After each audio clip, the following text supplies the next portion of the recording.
자, 초등학교입니다. 공부를 잘했던 친구가 이야기합니다.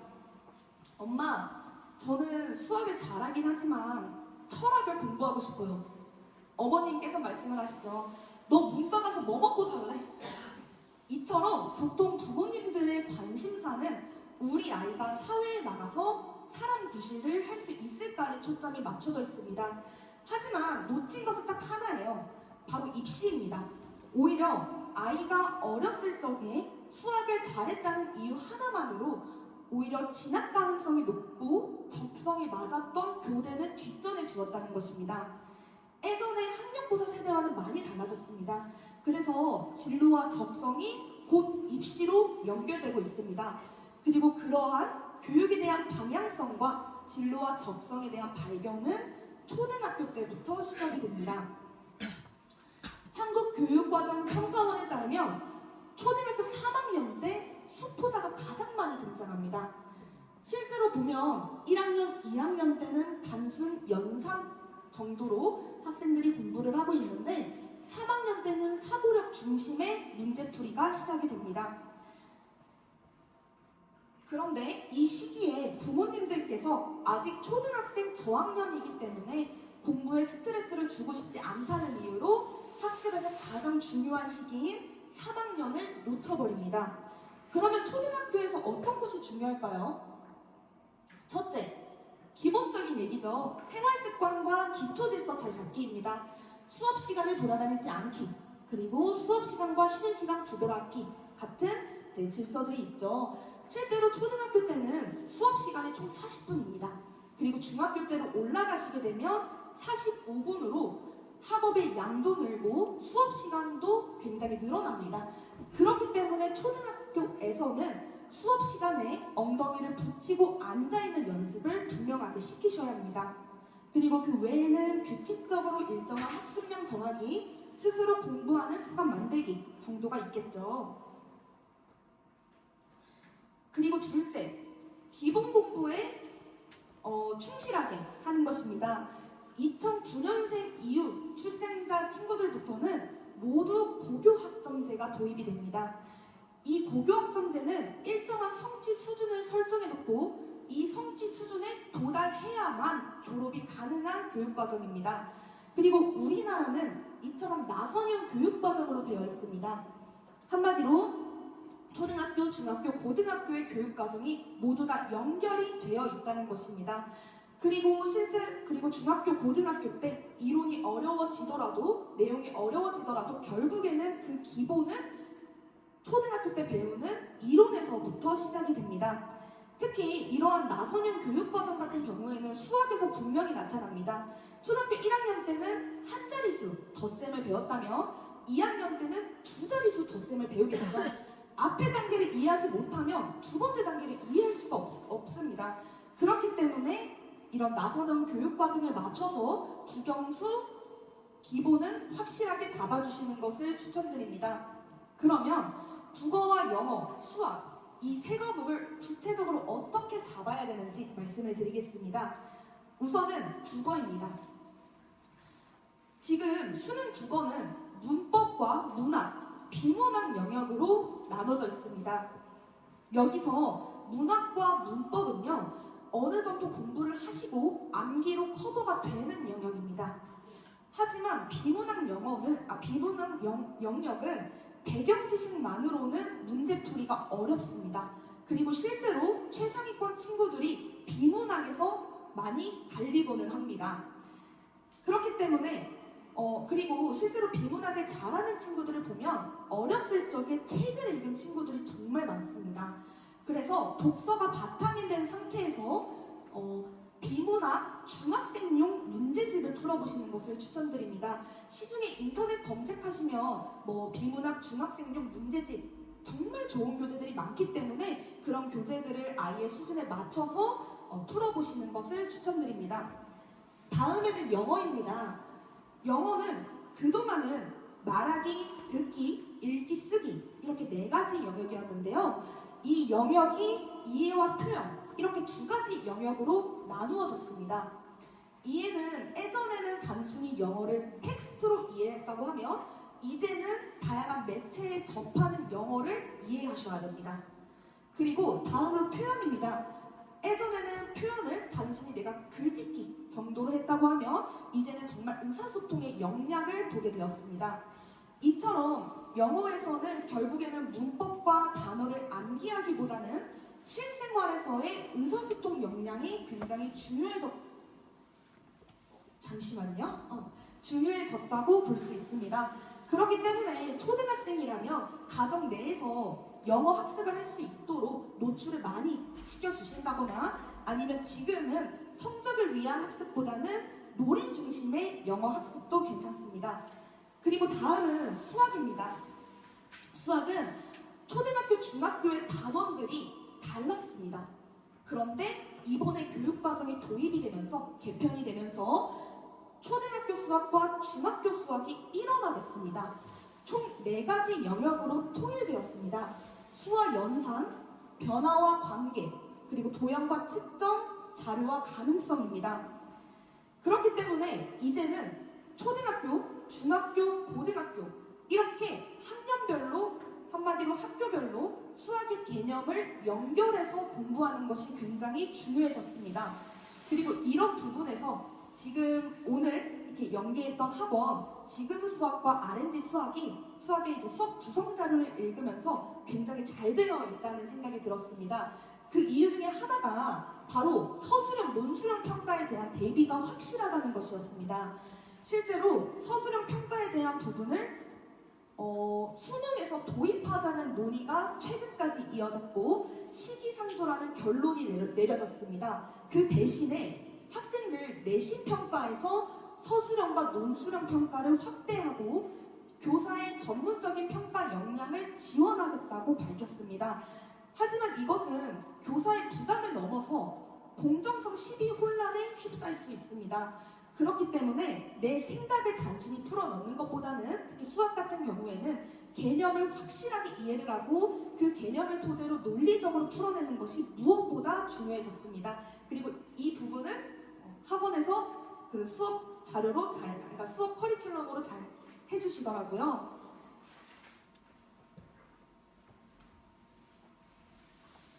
초등학교 고학년이 되셨을 때는 이 아이가 공부로 갈 수 있는 아이인지 아니면 다른 길을 선택해야 되는지 어느 정도 윤곽이 보이기 시작합니다.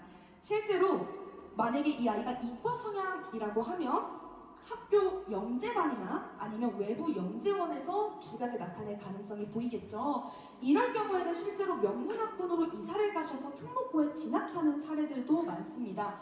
명문학과의 특징 3가지 알려드리겠습니다. 첫 번째는 초등학교 4학년 때부터 6학년 때까지 점점 학생 수가 느는 역삼각형 구조를 띠고 있습니다. 둘째, 명문학부는 중학교 3학년 기준으로 보는 전국 단위 평가 시험에서 학업 성취도가 90% 이상이 나옵니다. 그리고 학년별로 인원은 300명 정도, 그리고 그러니까 각 반은 30명 전후를 유지하고 있습니다. 그리고 만약에 우리 아이가 국제중, 예술중, 체육중을 진학하고 싶다라고 하시면 유의사항을 말씀드리겠습니다. 첫째, 국제중입니다. 국제중은 대부분이 영어 몰입 교육을 합니다. 그렇기 때문에 우리 아이가 영어를 조금 잘하는 정도라고 하면 사실 3년 동안 버틸 수 있을지에 대한 고민을 하셔야 됩니다. 언어 신도 그리고 오랜 기간 해외에 거주한 학생들이 많이 들어오는 곳입니다. 그리고 둘째, 예술중과 체육중입니다. 물론 내 전공, 그러니까 내가 하고자 하는 진로와 비슷한 친구들이 온다는 점에서 자극도 받고 동기부여도 되겠죠. 하지만 일찍부터 입시와 경쟁 구도에 노출이 될 가능성이 너무나도 크기 때문에 이런 부분도 고민을 하셔야 되는 부분입니다. 중학교 3학년 입장에서 쓴 일기입니다. 혹시 어머님들 중에서 이거 읽어보실 어머님이 계실까요? 손 한번 터포 드릴게요. 친구 한번 읽어볼까요? 자유학년제였던 1학년 때는 시험을 안 보니 사실 중학생이 되었다는 실감이 나지 않았다. 초등학교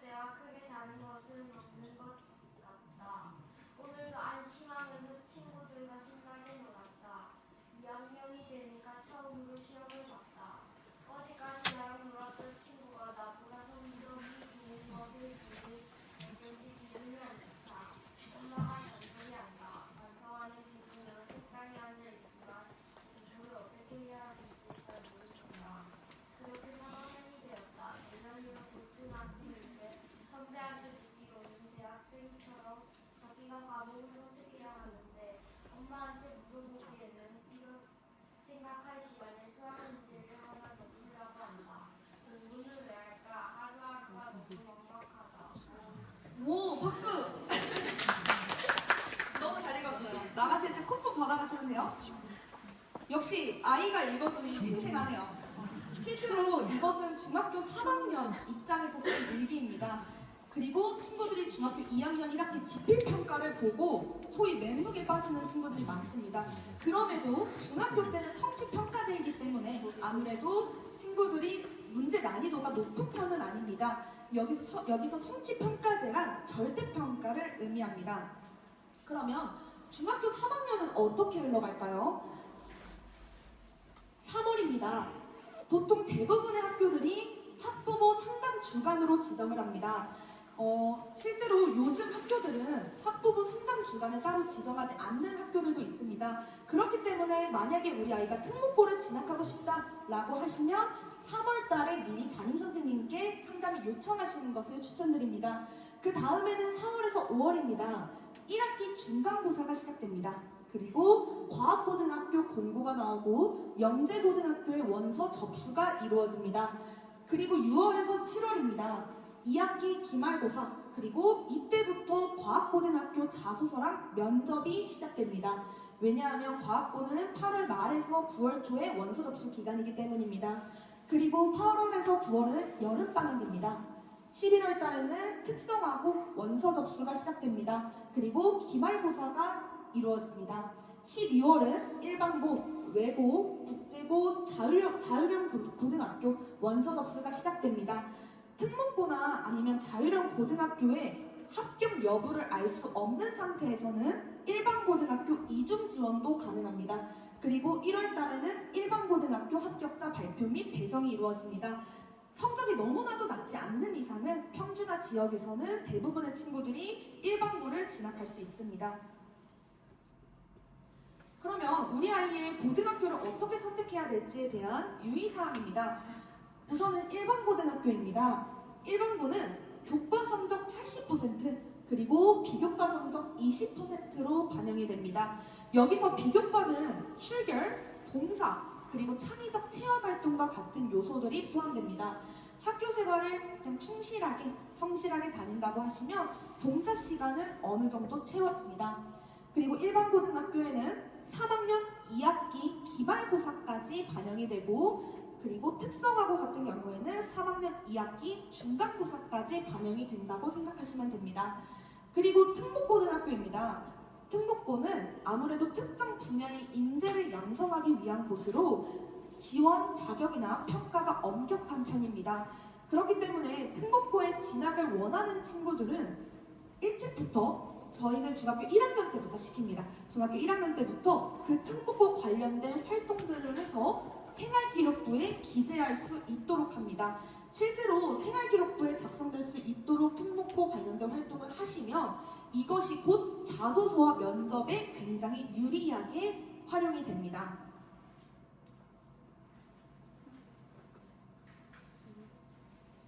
(2015) 개정 교육과정, 그리고 대입 공정성 강화 방안, 2022 개정 교육과정, 2023 자소서 폐지, 2025 고교학점제, 2028 대입 개편, 의대 증원, 무전공 선발 확대. 이것이 바로 우리 교육 현장의 격변입니다.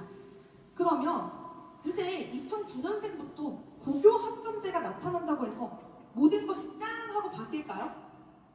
아닙니다. 실제로 2009 교육과정과 2015 개정 교육과정, 지금 이제 계속 흘러왔던 교육과정에서는 전반적으로 학생의 과목의 선택권이 진화되어 왔습니다. 그리고 이 모든 교육과정, 입시 흐름에서 핵심은 바로 진로입니다. 그렇기 때문에 초등학교, 중학교 때 우리 아이가 무엇을 잘하고 무엇을 좋아하는지에 대한 파악은 이미 끝내셔야 합니다. 그리고 실제로 설명회를 다니셔도, 그리고 인터넷을 찾아보셔도 어려운 문서들이 너무나도 많습니다. 그렇기 때문에 오늘 고교 학점제에 대해서 정말 쉽고 재미있게 좀 풀어서 설명해 드리겠습니다. 그렇기 때문에 메모하시면서 좀 들어주시면 좋을 것 같습니다. 우선은 고교학점제입니다. 우리나라 교육과정은 6년에서 7년 주기로 개편이 되고 있습니다.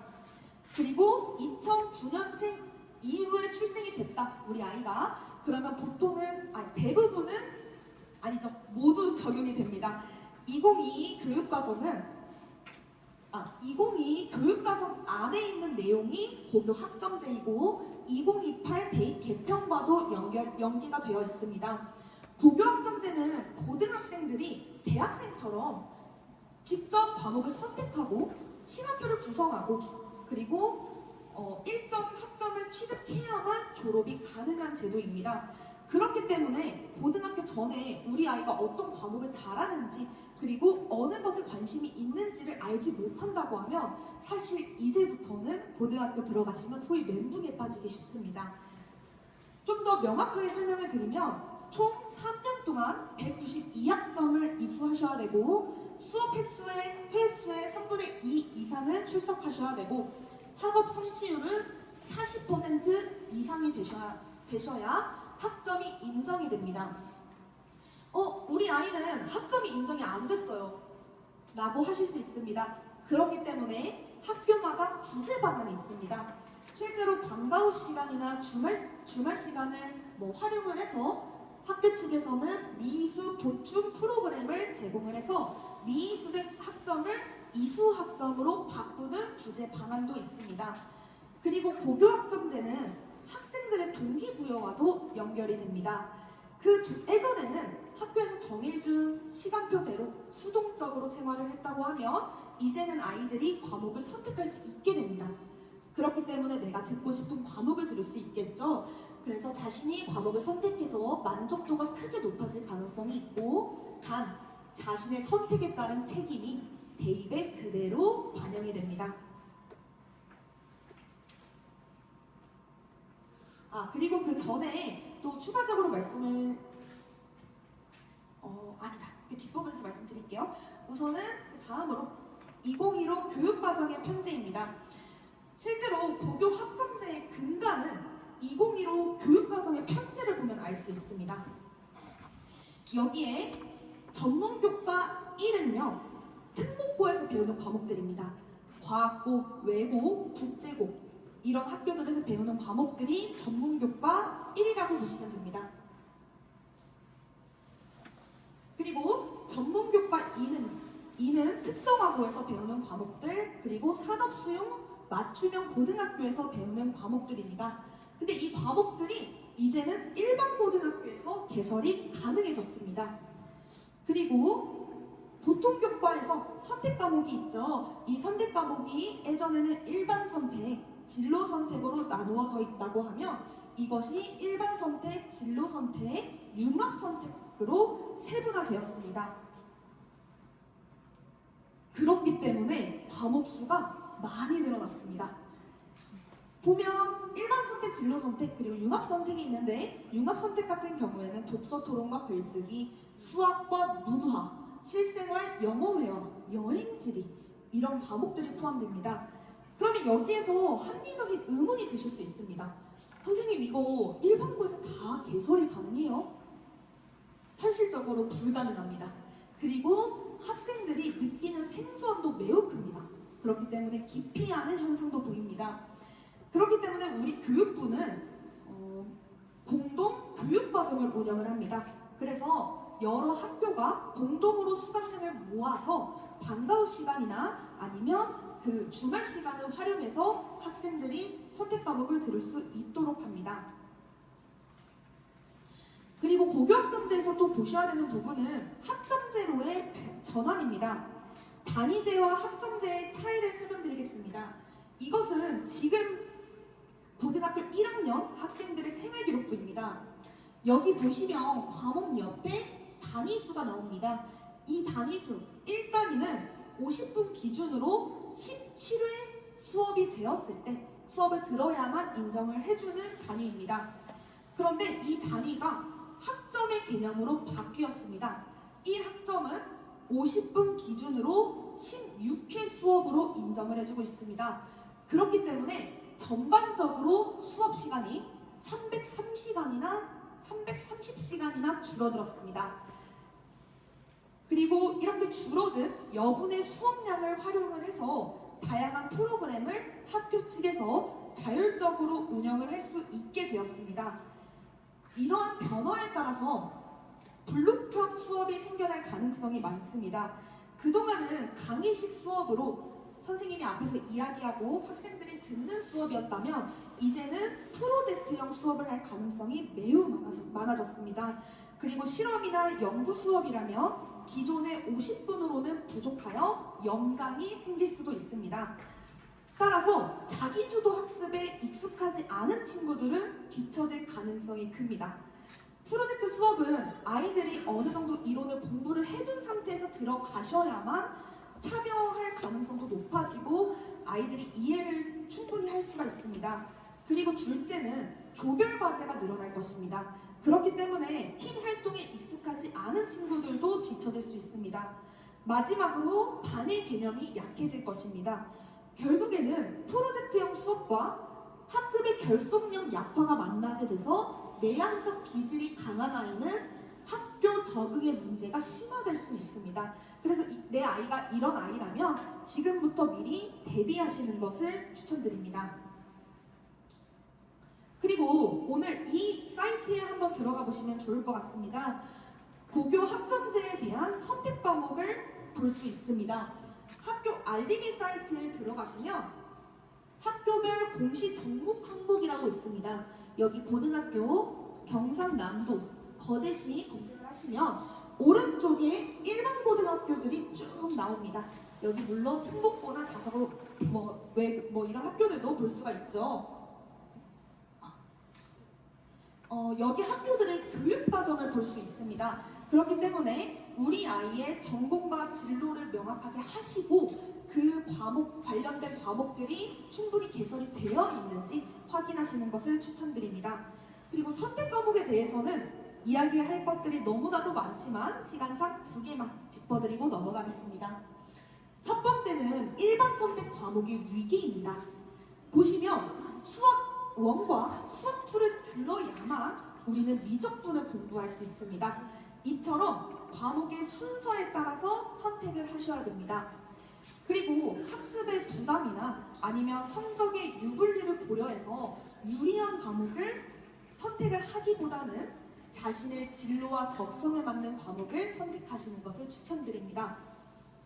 실제로 서울대학교 입학관리본부에서는 소규모 학교나 소수 학생이 이수하는 과목을 수강하는 것이 서류평가에서 결코 불리하지 않다고 언급하기도 했습니다. 한마디로 이제는 교과목 선택 이력이 굉장히 중요해졌다는 것입니다. 그리고 여기 오른쪽 이게 의미하는 거는 진로의 차별성입니다. 예를 들어 보겠습니다. A라는 친구와 B라는 친구, 이 두 친구가 경영학과에 지원을 하려고 합니다. A라는 친구의 꿈은 배터리 업사이클링 CEO가 되는 것이 목표고, 그 다음에 B라는 친구는 스포츠 마케터가 되고 싶습니다. 이렇게 진로가 구체적이면 선택 과목에서 차별하게 될 수 있습니다. 예를 들어서 A라는 친구는 배터리 업사이클링 CEO가 되고 싶다고 말씀을 드렸죠. 이 친구들은 화학과 물리를 수강하시면 됩니다. 그리고 뒤에 스포츠 마케터의 꿈을 갖고 있는 친구들은 창의 경영, 지식재산 일반, 생활과 윤리와 같은 과목을 선택을 해서 차별성을 줄 수 있습니다.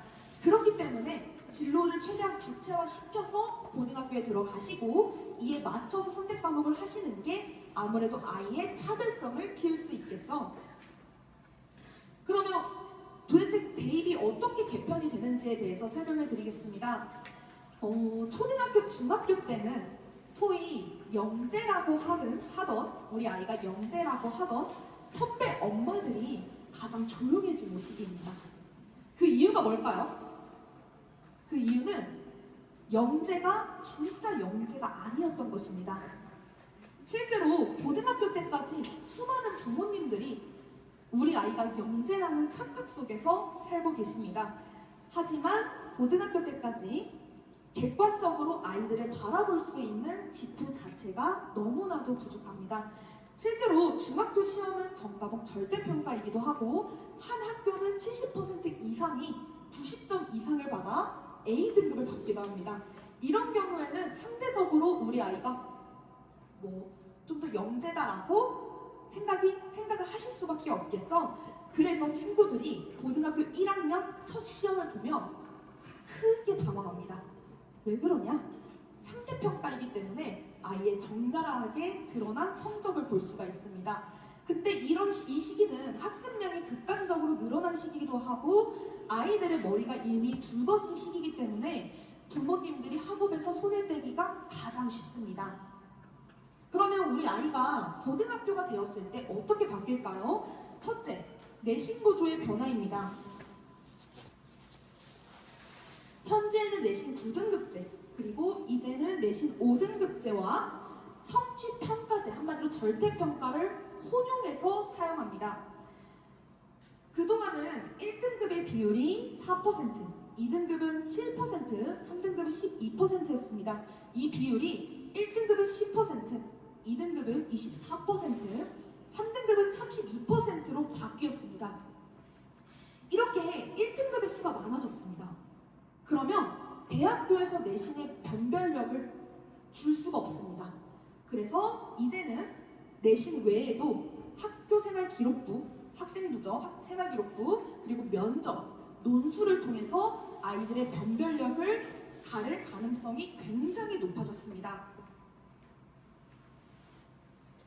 그리고 여기 보통교과와 전문교과가 있죠. 여기에서 이 두 개의 교과들은 보통 1등급에서 5등급, 그리고 성취도로 A부터 E까지 기재가 되어서 나옵니다. 그리고 여기 융합 선택 과목이죠. 사회과학 융합 선택 과목은 등급으로 기재가 되지 않고 성취도로만 평가가 됩니다. 그렇기 때문에 이 전반적인 교과들은 다 상대평가, 그리고 여기에 포함된 과목들만 절대평가로 기재가 된다고 보시면 됩니다.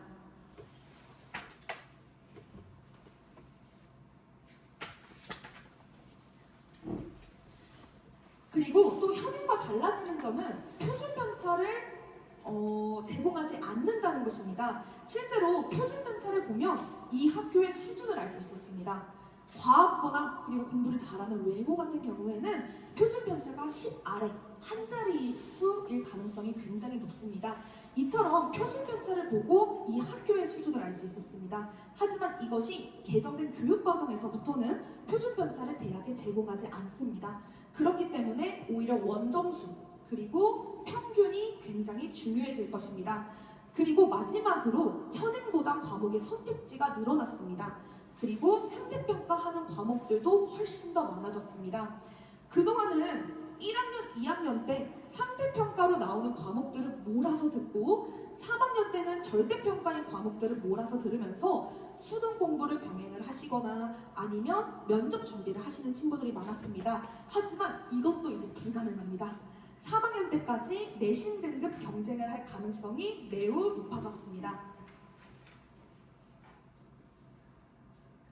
다음으로는 문이과 통합형 수능입니다. 이제 2028 대입 수능부터는 선택 과목이 없이 완전한 통합을 이루게 되었습니다. 한국대학 교육협의회 총회에 참여한 4년제 대학 총장들을 대상으로 설문조사를 진행했습니다. 2028 대입 개편과 관련해 정시에, 수능이죠, 정시에 내신 요소, 생활기록부를 반영하거나 확대할 준비를 하고 있나요? 현재 하고 있고 앞으로 더 확대할 예정이다. 지금 30%입니다. 현재 반영하고 있고 앞으로 확대할 계획이 없다. 28%죠. 현재 반영하지 않지만 앞으로는 반영을 하려고 한다. 25%입니다. 그리고 현재 반영하지 않고 있고 앞으로도 계획이 없고 미은다. 해서 거의 대부분의 대학들, 4년제들이 이제는 수능에서 학교생활 기록부를 볼 가능성이 높아졌다는 것입니다. 그리고 이제 과목별로 좀 설명을 드리겠습니다. 첫째, 국어입니다. 국어는 지금은 화법과 장문, 그리고 언어와 매체 이렇게 두 과목에서 선택해서 들을 수 있었습니다. 하지만 이제부터는 화법과 언어, 독서와 장문, 문학, 공통 영역으로 시험을 보게 되었습니다. 실제로 화법과 작문에 비해 언어와 매체를 선택하는 친구들이 기피하는 현상들이 있었습니다. 그 이유는 문법의 비중이 매우 크기 때문이었습니다. 그런데 이 언어가 이제 공통으로 들어가게 되면서 문법의 비중이 증가했습니다. 그렇기 때문에 아이들이 고등학교 들어가서 요 전에라도 국어 문법에 대한 학습은 반드시 필요할 것입니다. 그리고 둘째, 수학입니다. 수학은 대수, 미적분 원, 확률과 통계, 그리고 기하에 포함된 2차 곡선 평면 벡터, 공간 도형이 함께 포함이 돼서 시험을 보게 되었습니다. 그리고 셋째, 영어와 한국사입니다. 이 과목들은 절대평가입니다. 하지만 절대평가라도 쉽지가 않습니다. 실제로 2025 학년도 올해 6월 모의평가에서 영어의 1등급 비율이 1.47%가 나왔습니다. 4%까지 1등급인데 1.47%가 나왔습니다. 한마디로 절대평가이지만 수능은 결국 변별을 해내야 하는 시험이기 때문에 난이도는 점점 어려워지고 있다는 것을 의미합니다. 그리고 넷째, 탐구입니다. 지금은 과학 과목 8과목, 사회 과목 9과목, 총 17과목 중에서 아이들이 2과목을 선택해서 시험을 보고 있습니다. 하지만 이제부터는 선택을 하지 않고 통합과학, 통합사회로 모든 친구들이 시험을 보게 됩니다. 한마디로 문과 친구들이라고 해도 지구과학, 생명, 화학, 물리를 배워야 하고 이과 친구들도 한마디로 인문계열 과목들을 공부를 하셔야 합니다. 하지만 이를 대학에 반영을 한다고 하면 이과 계열의 학과는 통합과학의 반영 비율을 높게 하거나 가산점을 부여할 가능성은 있을 것입니다. 어디선가 실체를 알 수 없는 엄친아들의 이야기를 듣고 나도 저 공부 방법을 우리 아이에게 적용해봐야지 하시는 부모님들이 많으실 겁니다. 그런데 집에 들어가셔서 하라는 숙제는 안 하고 게임만 하고 있는 아이의 모습을 보면 속에서 천불이 나는 게 우리 부모의 자화상입니다. 하지만 선택의 길에서 과연 실질적으로 조언을 해줄 수 있는 부모가 몇이나 될까요? 그리고 사교육 최전선에 있는 강사들조차 입시 흐름에 무지한 경우들도 있습니다. 하지만 학부모님들이 이를 알 리가 없죠. 상담을 하다 보면 눈시울이 붉어지시는 어머님들이 너무나도 많습니다. 고등학교 3학년 때까지 내가 너무 무지했다고 말이죠. 하지만 무지한 것은 부끄러운 것이 아닙니다. 다시 한번 강조하지만 우리 아이를 명문대에 목숨을 거는 상황보다는 우리가 아이들이 가진 고민을 함께 나눌 수 있는 정도의 오늘 알려드린 지식 정도만 가지고 있어도 저는 충분하다고 생각합니다. 긴 시간 경청해 주셔서 감사합니다.